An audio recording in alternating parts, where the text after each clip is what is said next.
back when I was in high school, I took part in the youth group and everything. And I think it was my junior year in high school, they came up with this new song. It was sort of like hitting the youth group circuit all over the country.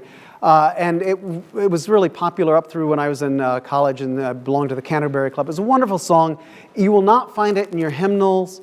And it's kind of one of those folksy songs that was very popular in the late 70s and early 80s. Not only that, not only am I going to tell you what it is, if you know it, you're going to sing it with me. The first verse only, I will spare you any more than that. It's called Servant Song, and it was really big at that time. So, if you know it, sing it. If you don't know it, just put up with me. Will you let me be your servant? Let me be as Christ to you. Pray that I may have the grace to let you be my servant too.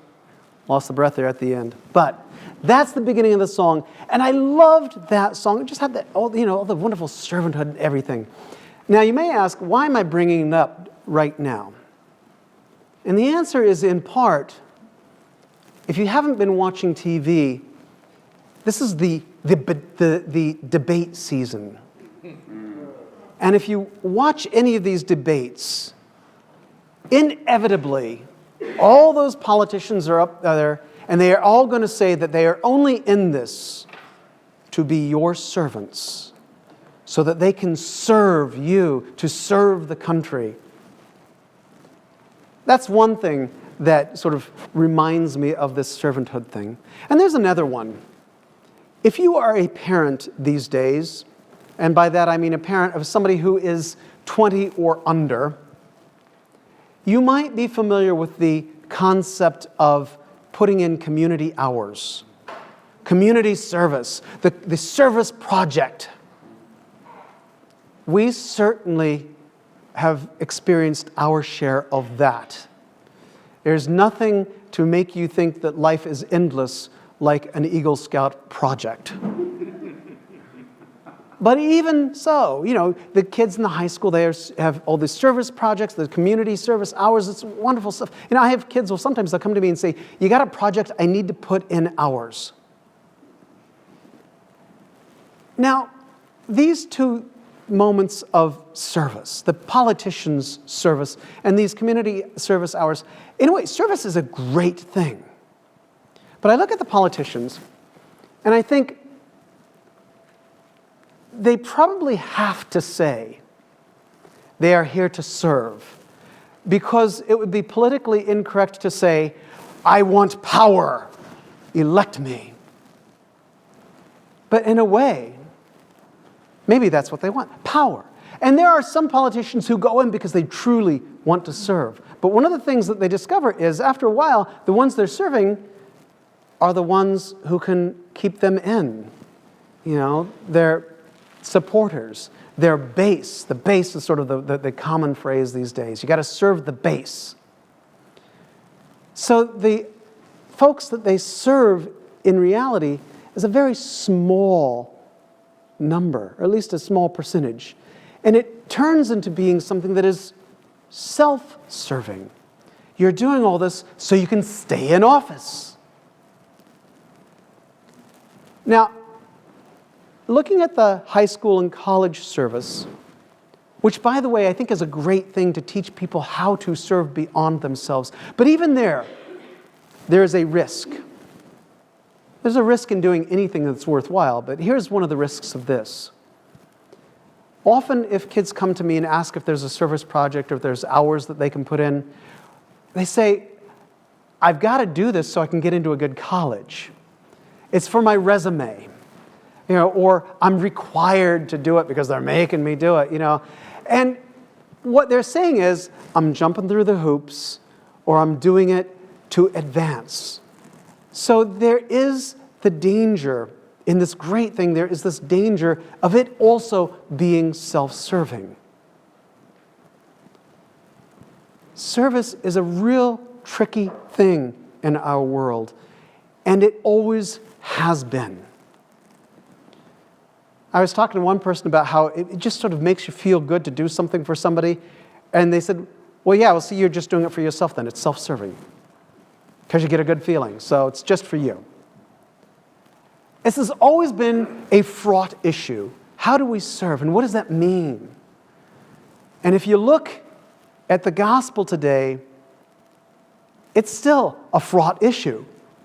Here you've got James and John, the sons of thunder, and they are not guys who really are subtle about anything.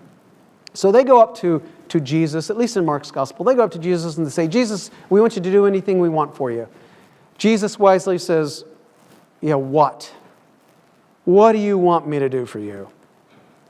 And they said, we want you to have us sit on your left hand and your right hand when you come into your glory. You notice it's when he comes into his glory. And Jesus, he says, wait a minute now. Let's think this through. Because first of all, you have no idea what we're about to go through. And the work that is going to be required is way beyond anything you can imagine right now. And they say, oh, we're up for it. We're manly men. I don't know. And the other disciples, they get mad. Because James and John, they're just thinking about themselves. And finally, Jesus sits the guys all down. He says, listen, if you would be great, then you have to become the servant. If you would be first, in a sense, you have to be the slave of all. And he uses that word slave because it takes away a lot of choice. This is not one of those things they really wanted to hear, mind you. But even so, we have to ask, what does that mean to be a servant, to be a slave of all? Well, to serve is actually a very simple thing. We all know it instinctively. It is to make life better for the person you're serving or the people you're serving, to help them out. And it's really that simple. And serving can take so many different forms. I was reading in the Episcopal Life about a couple of Episcopalians, mind you, who live in Hungary. They just happen to have a farm in Hungary. They must be New Yorkers because what they grow is apples. And they have been watching the whole Syrian refugee crisis going on, unfolding in Hungary. And if you know what's going on in Hungary, they are not being welcomed warmly. And now, not at all. Just in the Times today, it says they've closed the border. But this couple, they said, well, these are God's children. How do we, in this hostile environment, what can we do? So they got their apples, harvested apples. They went to the refugee center where they were basically being just stored, warehoused. And they started handing out apples. To which you may say, what good is that going to do? Not a lot in terms of physical care.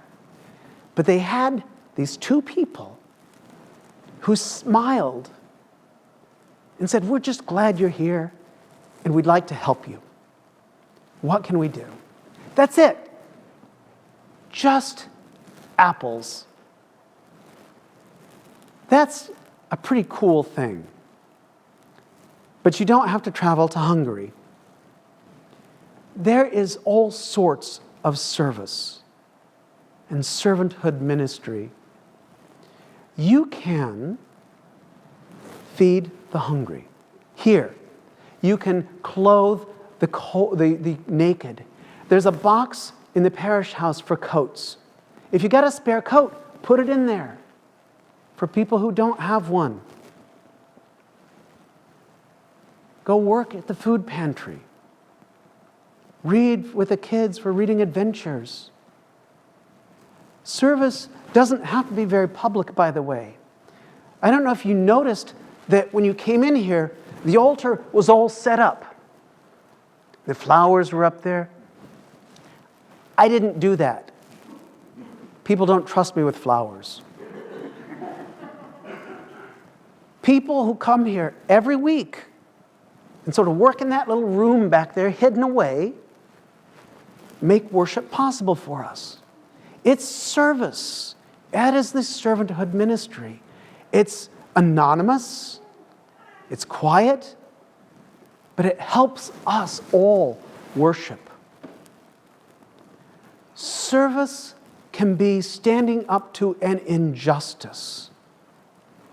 And there's a lot of injustice in the world if you hadn't noticed. It might mean marching somewhere. It might mean writing letters to your congresspeople. It might mean I don't know what. It could mean something as small and simple as offering a smile to somebody who looks like they could use it. Service has no limits. It can be tiny, it can be vast. It can require just a smile or your entire life. You don't know. But when Jesus said, one must be a slave to all to follow this path, it means you don't choose either, in a way. You don't choose whom to serve. You don't choose what situations are going to require your service. God puts people in front of you, and the only choice you have really is, am I going to walk that path or am I not? Am I going to be the slave to all or am I not? As I said, being a servant is fraught with peril. And here's another peril in being a servant, in serving others. And that is, if you looked at Jesus, when he talked to James and John, what did he do first? He said, "What do you want me to do for you?" That's not the first time he said that in the Gospels. When people come to him, he says, what is it that you need? What is it that you're asking of me? One of the most important things to do as a servant is to ask, what do you need? What is it you want of me? And one of the reasons we know this, and Deacon Gabriel will tell you this, for years and centuries really, people have been giving and being charitable. We care for the poor and the sick. And sometimes our charity, we forget that we don't know best all the time. And our charity actually does harm to those we're trying to help.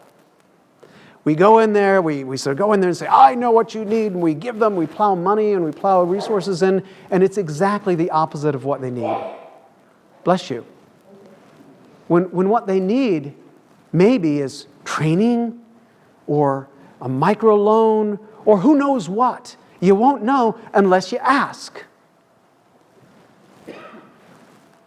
Servanthood means having the humility to realize that you don't know it all and you don't necessarily know what's best for them. Even with James and John, when Jesus said, what do you want me to do with you? They were completely wrong. And what he said was, okay, let's talk about this. Are you sure that's really what you want? Because even if you think what they want is really wrong, we start with a conversation. Ask. And maybe you can talk with them, and maybe they'll sit there and say, maybe I don't want that after all. Maybe that's not what I really need. But maybe it is. It requires us then, if we're going to walk the path of Christ, to be humble, to look constantly and to truly be that slave of all. At which point you might be sitting there saying, I can't do that. That's exhausting. That's too much. And you would be right. It is too much.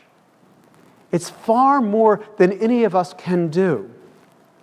Which is why I like the second part of that song, the second part of that verse.